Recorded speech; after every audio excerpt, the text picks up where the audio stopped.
अत्याचारी school teacher. Shivpuri गांव में पुरानी टीचर की जगह एक नई टीचर आई थी। सभी बच्चे अपनी पुरानी टीचर विनीता को बहुत पसंद करते थे। विनीता का स्वभाव भी उन बच्चों के साथ बहुत अच्छा था, लेकिन विनीता को कहीं दूसरे शहर में ट्रांसफर हो जाने के कारण उसे दूसरे शहर को जाना पड़ा। नई टीचर का पहला दिन था। सभी बच्चे लाइन लगाकर खड़े थे। तभी नई टीचर अपना परिचय देते हुए कहती है, बच्चों तो मेरा नाम है कनिका। सभी बच्चे कनिका का नाम दोहराते हुए बोलते हैं। उनमें से एक बच्ची आरती सही से नाम नहीं ले पा रही थी। तभी टीचर आरती को अपने पास बुलाती है और उससे कहती है, ए लड़की इधर आ, क्या नाम बोली तू मेरा? तनिका। आरती के ऐसा कहते ही क्लास के सारे बच्चे जोर जोर से हंसने लगते हैं। ये देख कनिका को बहुत गुस्सा आता है और वो डंडे से आरती के हाथों पर पिटाई करती है। आरती रोने लगती है। आरती की पिटाई होता देखकर सारे बच्चे डर जाते हैं। तभी कनिका बोलती है, बहुत हंसी आ रही थी ना तुम सभी बच्चों को, अभी सबक सिखाती हूँ। कनिका सभी बच्चों को डंडे से खूब पिटाई करती है। सभी बच्चों का रो रो कर बुरा हाल हो गया था। तभी कनिका कहती है, कान खोलकर सुन लो तुम लोग, अगर किसी बच्चे ने भी घर जाकर माता पिता से ये बताया कि आज स्कूल में पिटाई हुई है तो फिर मुझसे बुरा कोई नहीं होगा। समझ में आए तुम लोगों को? कनिका के गुस्से भरी आंखों को देखकर सभी बच्चे डर जाते हैं और कुछ बच्चे कांपने लग जाते हैं। घर जाकर किसी भी बच्चे ने स्कूल में पिटाई की बात अपने घर वालों से नहीं बताते हैं। ऐसे ही कुछ दिन बीत जाते हैं और फिर एक दिन कनिका बच्चों से कहती है, कान खोलकर सुन लो सभी बच्चे, कल सभी अपने अपने घरों से 30 रुपया लेकर स्कूल आना। जो बच्चे पैसे लेकर नहीं आएंगे उनकी क्या हालत होगी तुम्हें कल पता चल जाएगा। पैसे कहीं से भी लेकर आओ, चाहे चोरी करो या डाका डालो, लेकिन कल मुझे पैसे चाहिए। बेचारी गरीब बच्चे जिनके माता पिता खेतों में मजदूरी का काम किया करते थे, वो किसी न किसी तरह अगले दिन 30 रुपए लेकर स्कूल जाते हैं। पर बेचारी आरती बहुत गरीब थी। आरती के पिताजी नहीं थे। आरती की माँ झाड़ू पोछा का काम करती थी। आरती की माँ की तबीयत बहुत ज्यादा खराब थी और वो अपनी माँ से पैसे नहीं मांगती है और बिन पैसे लिए ही स्कूल पहुँचती है। आरती को देखकर कनिका बोलती है, ए लड़की कहाँ है तुम्हारे पैसे? कल मैंने बोला था ना कि सभी बच्चे पैसे लेकर आना, तो पैसे क्यों नहीं लाई? मैडम जी, मेरी माँ की तबीयत बहुत ज़्यादा खराब है और घर में पैसे भी नहीं थे। मैंने माँ को बोला था, लेकिन माँ ने कहा कि वो आज पैसे नहीं दे सकती, 2 दिनों बाद वो पैसे दे देंगी। मैं आपको 2 दिन बाद पैसे दे दूंगी मैडम जी। चल फिर ठीक है, जब तक तू पैसे लेकर नहीं आएगी तू पूरे दिन बाहर ठंडी हवा में एक पैर पर खड़ी रहेगी। चल जा, क्लास से जल्दी निकल और बाहर जाकर खड़ी हो जा। बेचारी आरती उदास मन से एक पैर पर ठंडी हवा में जाकर खड़ी हो जाती है। आरती को एक पैर पर खड़ा देख चपरासी को उस पर दया आ जाती है और वो कनिका के पास जाकर कहता है, मैडम जी, बेचारी छोटी बच्ची है, माफ कर दो, 2 दिनों बाद पैसे लाकर दे देगी। तुझे ज्यादा तरस आ रहा है? करूँ क्या तेरे खिलाफ शिकायत? मैं चाहूँ तो तुझे भी अभी स्कूल से निकलवा सकती हूँ। बोल, अभी सरपंच जी को जाकर बोलूँ कि तू स्कूल के बच्चों पे अत्याचार करता है और ठीक से काम भी नहीं करता। तू ठहरा अंगूठा छाप, तेरी बात कोई नहीं मानेगा और मैं पढ़ी लिखी टीचर हूँ तो मेरी बात सब मानेंगे। चल अब जल्दी जा यहाँ से और मेरे लिए गर्मा गर्म चाय और बिस्किट लेकर आ। बेचारा गरीब चपरासी भी उस अत्याचारी टीचर कनिका का कुछ नहीं कर पा रहा था। गरीब चपरासी जानता था कि कनिका बहुत चालाक है, वो कोई भी गलत आरोप लगाकर उसे स्कूल से निकलवा सकती है। इसलिए वो चुप रह जाता है और बच्चों पर हो रहे अत्याचार को देखते रह जाता है। बेचारी आरती ठंड के मौसम में एक पैर पर खड़ी रहती है। आरती को काफी देर खड़ी रहने की वजह से बुखार लग जाता है और वो दूसरे दिन स्कूल नहीं जा पाती है। तभी आरती की माँ वैद्य जी को बुलाकर अपने घर लाती है। मैं बुखार का दवाई दे रहा हूँ, इसे समय समय पर दे देना। ठंड का मौसम है इसलिए इसे गर्म पानी ही देना और चिंता की कोई बात नहीं है, आरती जल्दी ठीक हो जाएगी। ठीक है वैद्य जी। 2-3 दिन बाद जब आरती की तबीयत में सुधार आता है तो वे स्कूल पहुंचती है और वो 30 रुपए लेकर जाती है, क्योंकि वो जानती थी कि अगर वो पैसे लेकर नहीं जाएगी तो उसकी टीचर उसे बहुत मारेगी और उसे सजा देगी। इतने में गांव के सरपंच स्कूल में आते हैं और कनिका से कहते हैं, कनिका जी, यहाँ गर्म पानी की व्यवस्था हमने करा दिया है, अगर आपको किसी और चीज की जरूरत हो तो आप बता देना। आपका बहुत बहुत धन्यवाद सरपंच जी। इतनी ठंड में बच्चों से बाहर से पानी मंगवाना पड़ता था और पानी भी बहुत ठंडा रहता था। कनिका जी, अगर आपको किसी भी चीज की कोई जरूरत हो तो आप चपरासी से कह दीजिएगा, क्योंकि आप हमारे गांव के बच्चों को पढ़ा रही हैं, तो हमारे भी तो कुछ फर्ज बनता है ना। सरपंच साहब के जाने के बाद कनिका फिर से अपने क्लासरूम में आ जाती है। तभी आरती कनिका से कहती है, टीचर जी ये लीजिए 30 रुपए। चलो ठीक है, लाओ। वैसे कहाँ थी तुम 2 दिनों से? टीचर जी मेरी तबीयत ठीक नहीं थी, इसलिए मैं स्कूल नहीं आई। चलो जल्दी से सारे बच्चे मिलकर पूरे क्लासरूम की सफाई करो। बहुत ज्यादा गंदगी फैला रखी है तुम लोगों ने, एक भी कूड़ा नजर नहीं आना चाहिए। अपने अपने कॉपी और किताब बैग में रखो और फटाफट से सफाई में लग जाओ। तभी छोटे छोटे मासूम बच्चे जिनके हाथों में कॉपी किताब होनी चाहिए वो झाड़ू पोछा करने लग जाते हैं, और इन सब की वजह वो अत्याचारी टीचर कनिका थी। कनिका कुर्सी पर बैठे बैठे फल फ्रूट खा रही थी और छोटे छोटे बच्चे साफ सफाई कर रहे थे। तभी कनिका कहती है, अरे वाह, सरपंच जी ने कितने मीठे मीठे सेब और संतरे मुझे खाने के लिए भेजा है। उफ, ये मेरी चप्पल को भी अभी ही टूटना था। अरे बच्चों, तुम सब इधर आओ और ये बताओ कि तुम बच्चों में से किसके पिताजी मोची हैं? तभी एक लड़का बोल पड़ता है, मैडम जी, मेरे पिताजी जूते पॉलिश करने का काम किया करते हैं। अच्छा तो ठीक है, मेरी चप्पल टूट गई है। मेरी चप्पल को तुम अपने घर ले जाना और अपने पिताजी से इसे जुड़वा कर लेकर आना। चल अपने हाथ आगे कर और ये ले मीठे मीठे सेब खा। मैडम जी, ये आपके मुंह का झूठा है, मुझे नहीं खाना झूठे सेब। क्या कहा तूने कि मैं तुझे झूठा सेब दे रही हूँ? अरे तुम जैसों को तो सड़ा हुआ फल भी नसीब नहीं है, ऊपर से इतने नखरे दिखा रहा है। अब तो तू पिटेगा, अब तो तू इतना पिटेगा कि तुझे भी याद रहेगा। तभी अत्याचारी टीचर कनिका डंडे उठाती है और उस बच्चों को पीटने लगती है। चोट लगने की वजह से बेचारा बच्चा रोते बिलखते रहा, लेकिन कनिका ने उसकी दर्द भरी चीख नहीं सुनी। तभी वहाँ पर चपरासी आता है और कनिका से कहता है, अरे बच्चे से गलती हो गई मैडम जी, छोड़ दो मैडम जी, इतने मासूम छोटे बच्चों की क्या गलती है। किसी तरह चपरासी कनिका से बच्चे को छुड़वा लेता है। ये सब देखकर चपरासी बहुत परेशान हो चुका था। उसे समझ नहीं आ रहा था कि वो किस तरह अत्याचारी टीचर कनिका की सच्चाई सरपंच जी और गांव वालों को बताए। उस अत्याचारी टीचर कनिका से बच्चे भी बहुत डरे और सहमे हुए थे। तभी अगले दिन आरती को स्कूल में बहुत तेज प्यास लगती है और वो पानी पीने के लिए अपनी सहेलियों के साथ क्लास से बाहर निकलती है। अरे रानी, मुझे बहुत जोरों की प्यास लगी है, लेकिन पानी पीने के लिए तो कोई ग्लास ही नहीं है। यहाँ तो सिर्फ मैडम जी का गिलास रखा हुआ है। आरती जैसे ही पानी पीने के लिए गिलास के तरफ आगे बढ़ती है, तभी अचानक से कनिका वहाँ पर आ जाती है और आरती का गला दबा देती है। तभी आरती रोते हुए बोलती है, मैडम जी छोड़ो मेरा गला, मुझे बहुत दर्द हो रहा है। मेरे से बिना पूछे गरीब बचोत अभागन गिलास को हाथ लगा रही थी, आज तो तेरी खैर नहीं। तभी चपरासी आरती की माँ और गांव के सरपंच को अपने साथ लेकर आ जाता है। अत्याचारी टीचर कनिका का बच्चों के प्रति दुष्ट व्यवहार को देखकर सरपंच जी बोलते हैं, खबरदार, छोड़ उस बच्ची को। सरपंच जी आप यहाँ अचानक? वो अरे मैं तो बस।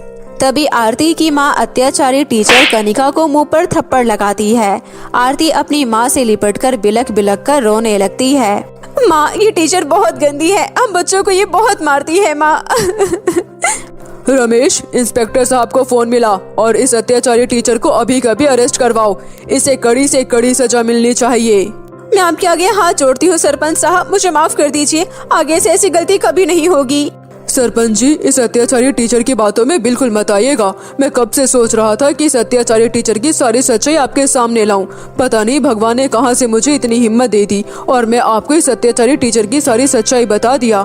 अब आप अपनी आंखों के सामने इस गुनहगार को देख लीजिए सरपंच साहब। ये अत्याचारी टीचर इन बच्चों पर बहुत जुल्म करती है। इतना कहकर चपरासी की आंखों में आंसू आ जाता है। बेचारा चपरासी हिम्मत करके मासूम बच्चों को एक अत्याचारी टीचर से मुक्ति दिला देता है। वहीं दूसरी तरफ कनिका को सजा हो जाती है और उसके सारे सर्टिफिकेट रद्द कर दिए जाते हैं। गांव वालों और बच्चों के आग्रह करने पर सभी बच्चों की प्रिय टीचर विनीता को वापस बुला लिया जाता है। विनीता को भी जब उस अत्याचारी टीचर के द्वारा बच्चों पर किए गए जुल्म के बारे में पता चलता है तो उनकी भी आंखें भर जाती है। सभी बच्चे बहुत खुश थे क्योंकि उनकी पसंदीदा टीचर फिर से मिल गई थी। गरीब दर्जी माँ की 3 बेटियों की लंबी सुनहरी चोटी। ये कहानी है मीना नाम की एक गरीब दर्जी की, जो अपनी 3 बेटियों के साथ एक छोटी सी झोपड़ी में रहती थी। और अपने पति के देहांत के बाद घर की सारी जिम्मेदारी मीना के कंधों पर आ जाती है और मीना अपना घर चलाने के लिए सिलाई का काम करना शुरू कर देती है। लेकिन उसकी गरीबी की वजह से उसे बहुत कम लोग कपड़े सिलवाया करते थे और उसे बदले में बहुत कम पैसे भी देकर जाया करते थे और उसी से जैसे तैसे करके मीना अपनी बेटियों को 2 वक्त की रोटी खिला पा रही थी। लेकिन मीना की तीनों बेटियों की एक खास बात थी कि उसकी तीनों बेटियों के बाल बहुत ही ज्यादा लंबे और सुनहरे थे, जिसकी वजह से गांव के सभी लोग उसकी बेटियों के लंबे बाल देखकर उससे जला करते थे।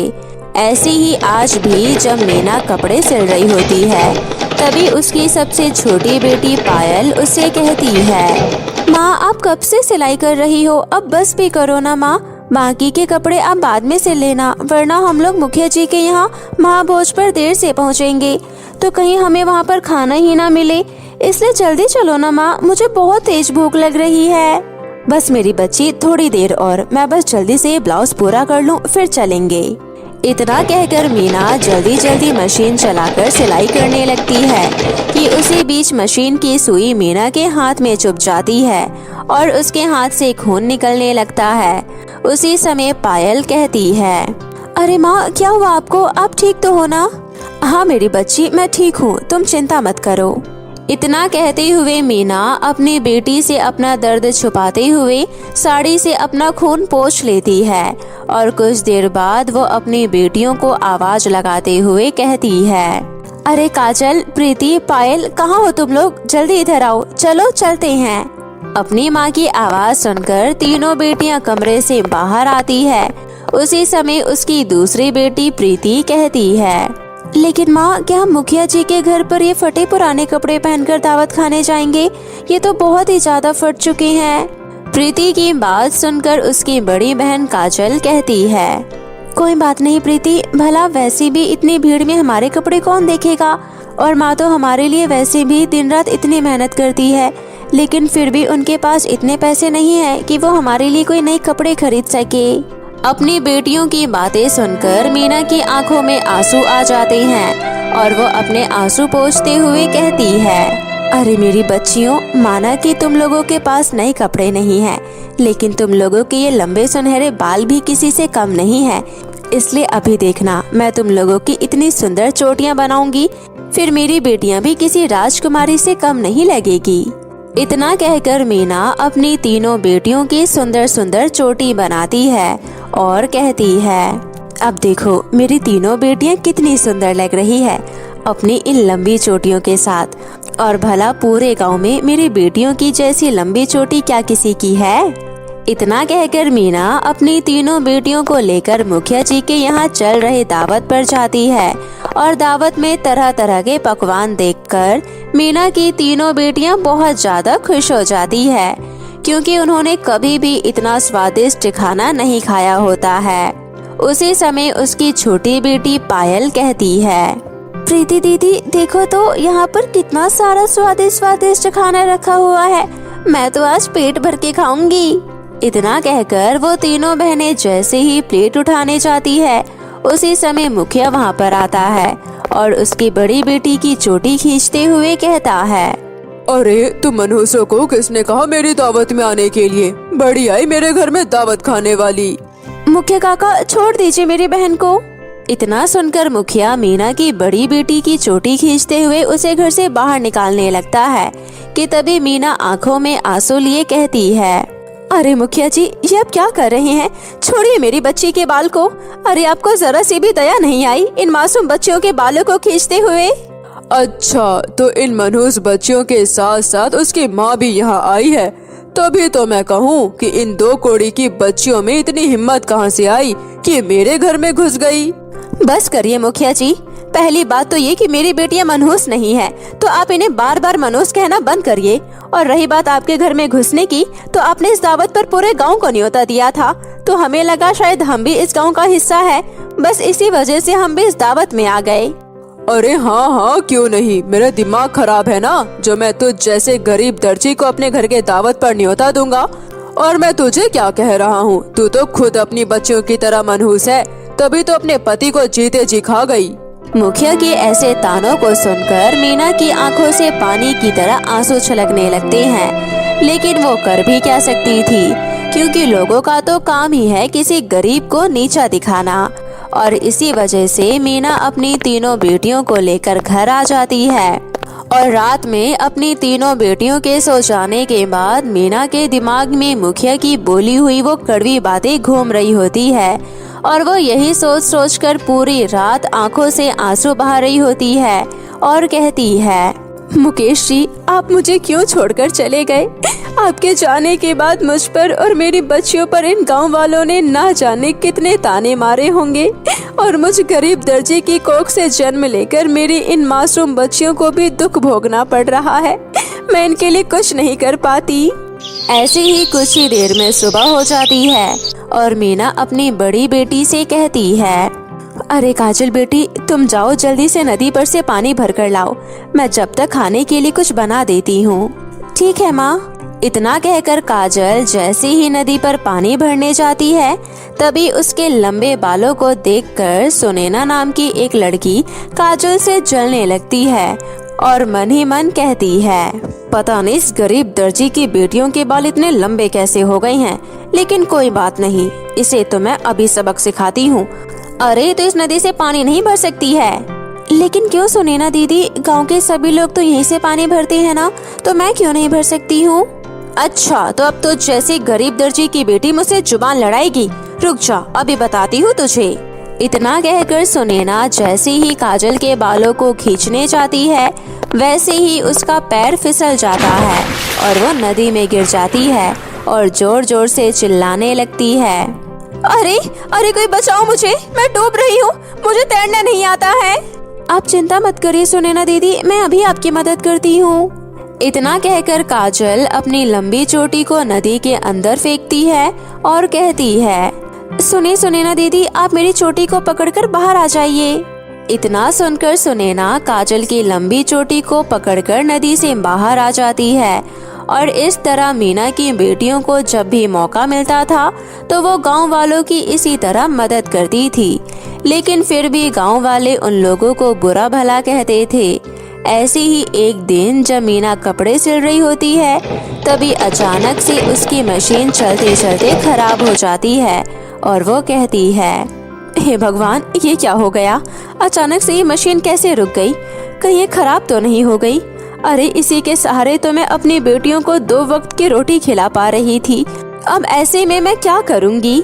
और इस तरह सिलाई मशीन खराब होने की वजह से मीना के घर के हालात दिन पर दिन और भी खराब होते जा रहे थे, और अपनी गरीबी की वजह से वो अपनी बेटियों को पानी पिलाकर ही दिन काट रही होती है। लेकिन फिर भी गांव वालों को उन लोगों पर जरा भी तरस नहीं आता। तभी एक दिन उस गांव में एक अनाउंसमेंट होता है, सुनिए सुनिए, मेरी बात ध्यान से सुनिए। 2 दिन बाद इस गांव में एक कंपटीशन होने जा रहा है, जिसमें जिसके भी बाल सबसे ज्यादा लंबे होंगे वो ये कंपटीशन जीत जाएगा, और जीतने वाले प्रतियोगिता को 10 लाख रुपए का इनाम दिया जाएगा।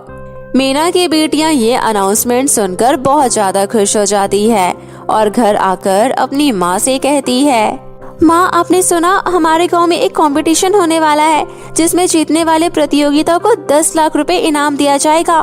फिर तो माँ, हम भी इस कंपटीशन में भाग ले सकते हैं, और जीतने पर हमें जो पैसे मिलेंगे उससे हम आपके लिए एक नई सिलाई मशीन और एक सुंदर सा बुटीक खोलेंगे। फिर हमारे भी सारे दुख दूर हो जाएंगे। लेकिन दीदी, सिर्फ लंबे बाल होने से बात नहीं बनेगी, इसके लिए हमारे पास सुंदर कपड़े भी होने चाहिए।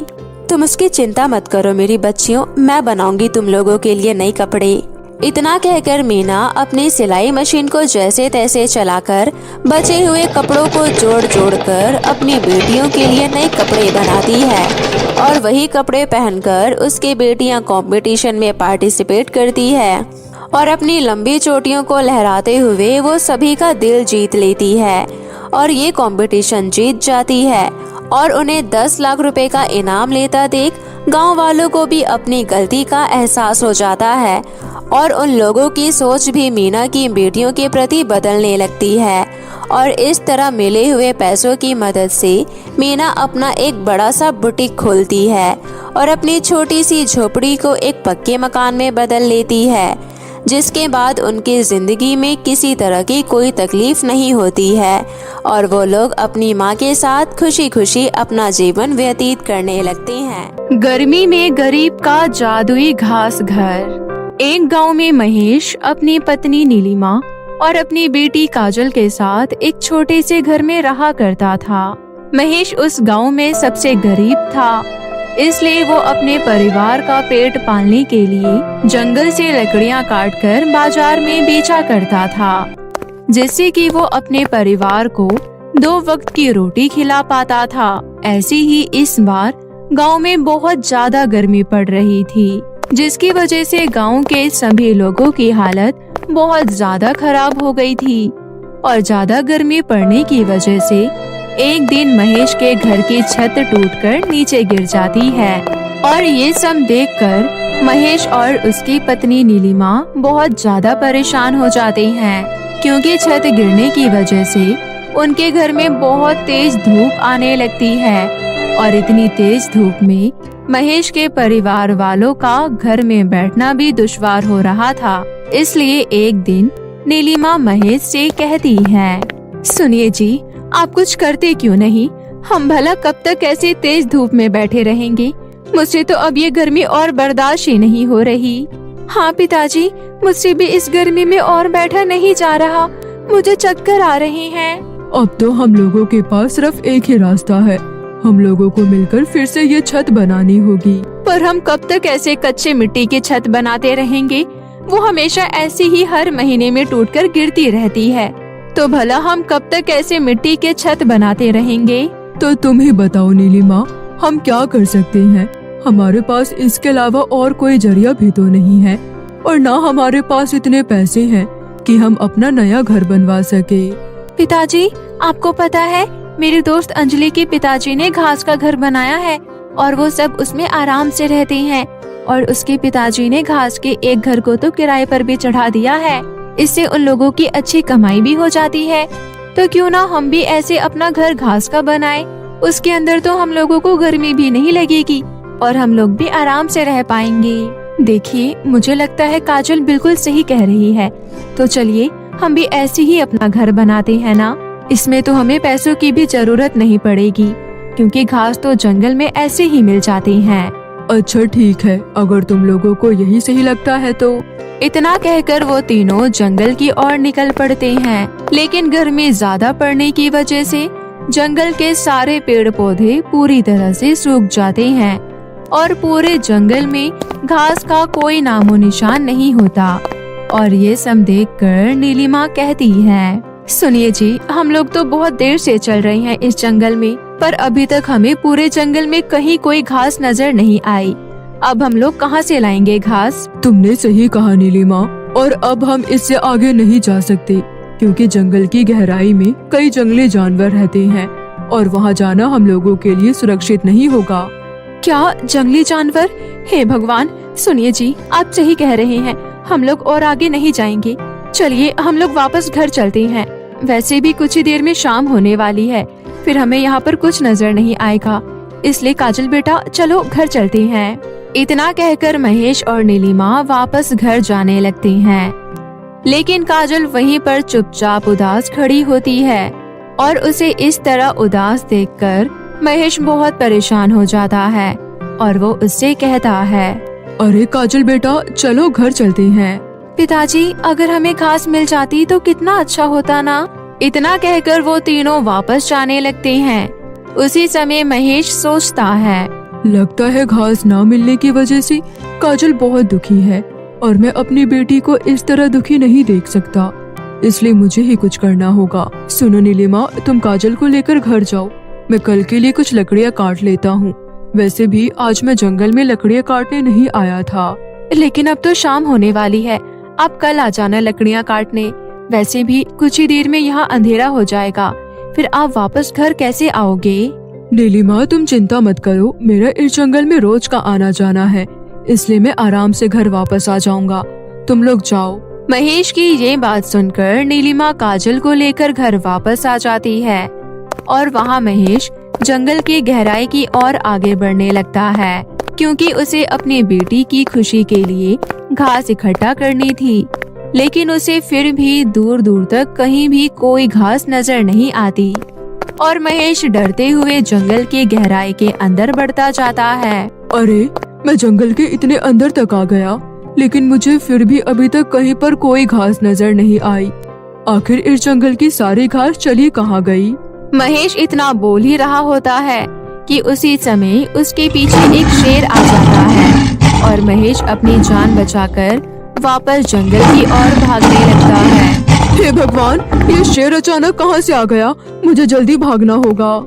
इतना कहकर महेश जंगल की ओर भागने लगता है कि उसी समय उसका अचानक से पैर फिसल जाता है और वो घास के एक छोटे से गड्ढे में गिर जाता है और घास के गड्ढे में गिरते ही महेश बेहोश हो जाता है। और जब उसे होश आता है तो वो देखता है कि वो अपने घर के आंगन में घास के ऊपर ही बेहोश पड़ा होता है और ये देखकर वो हैरान हो जाता है और अपनी पत्नी से कहता है, नीलिमा, ऐसा कैसे हो सकता है? मैं तो अभी उस जंगल में था और ये घास ये यहाँ कैसे आ गई? लेकिन पिताजी, इतनी सी घास से हम भला अपना घर कैसे बना पाएंगे? काजल बेटा, अभी तुम्हारे पिताजी बहुत थके हुए लग रहे हैं। हम इस बारे में कल बात करेंगे। चलो चलकर सो जाते हैं। इतना कहकर वो तीनों अंदर सोने चले जाते हैं और कुछ ही समय में सुबह हो जाती है। और जब वो तीनों बाहर आकर अपने आंगन में देखते हैं तो वो थोड़ी सी घास पूरे आंगन में फैल जाती है और ये देखकर उन तीनों के होश उड़ जाते हैं। अरे नीलिमा, ये हमारे आंगन में अचानक से इतनी सारी घास कहाँ से आ गई? आखिर ये हो क्या रहा है? महेश के इतना कहते ही अचानक से उस घास में से एक आवाज आती है, महेश, तुम्हें परेशान होने की जरूरत नहीं है। मैं एक जादुई घास हूँ, इसलिए तुम अब इस घास से अपने कई सारे घर बना सकते हो, क्योंकि मैं कभी खत्म नहीं होंगी और ना कभी मुरझाऊंगी। इसलिए तुम अब बड़े आराम से अपने लिए घास के घर बना सकते हो।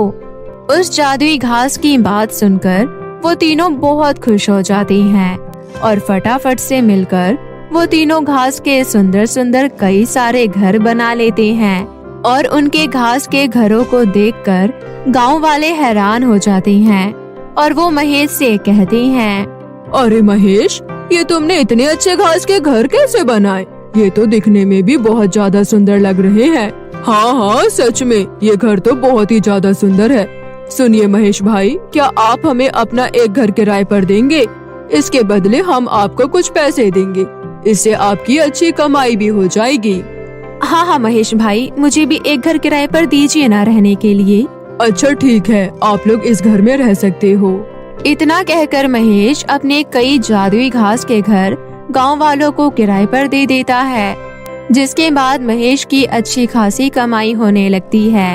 और ऐसे ही कुछ दिनों में महेश अपने घास के घरों को पूरे गांव में फैला देता है और गांव के कई लोगों को घर किराए पर देने लगता है, जिससे महेश धीरे धीरे उस गांव का सबसे अमीर आदमी बन जाता है।